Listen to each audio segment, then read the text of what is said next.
Over the past six-ish months, we have had a lot of international attention on Iran as there have been mass protests all across the country related to social issues, abuse of police force, and outdated religious law that governs the country. This was all started off with the death of a 22-year-old woman who was arrested for not wearing a hijab in public and eventually died 3 days later, um, due to the police beating her and not providing her adequate care, and that that whole event set off a broader national um nationwide series of protests in the country against these outdated laws, and the government has been very oppressive in their response to it. They've made tens of thousands of arrests of protesters who they say are threatening national security and conspiring to overthrow the government. There's even been some executions that have been taking place of significant figures of that dare to speak out against the Iranian government, and this is typically what we see from these types of authoritarian governments, where whenever there is a big social movement that challenges their policies and the system of government that they roll with, they will use force and intimidation strategies in order to make an attempt to um,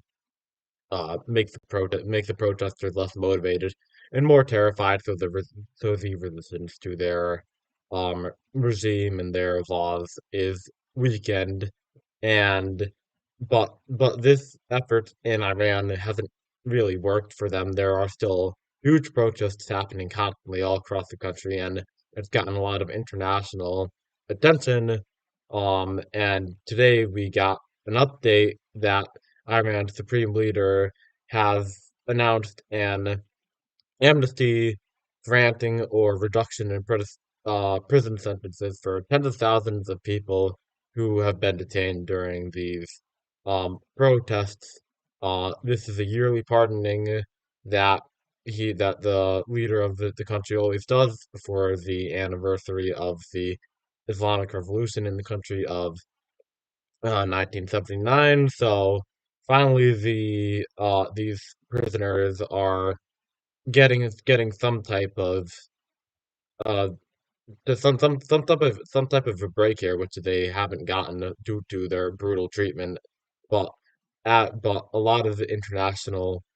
organizations are saying that this is just a distraction and that it doesn't really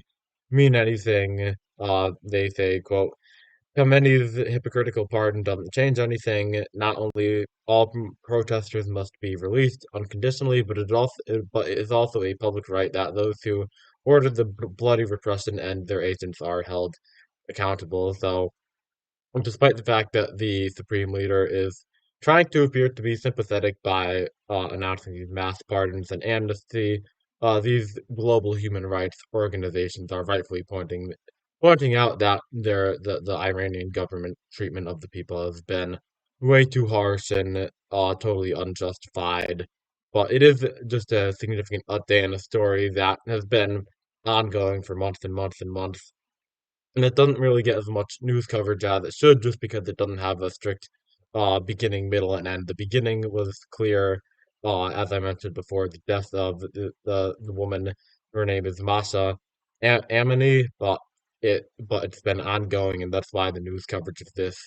big international story in one of the most powerful countries haven't really gotten that much coverage in the media. But today we have a significant update coming out of it, so it's a good time to look back and recontextualize and reinform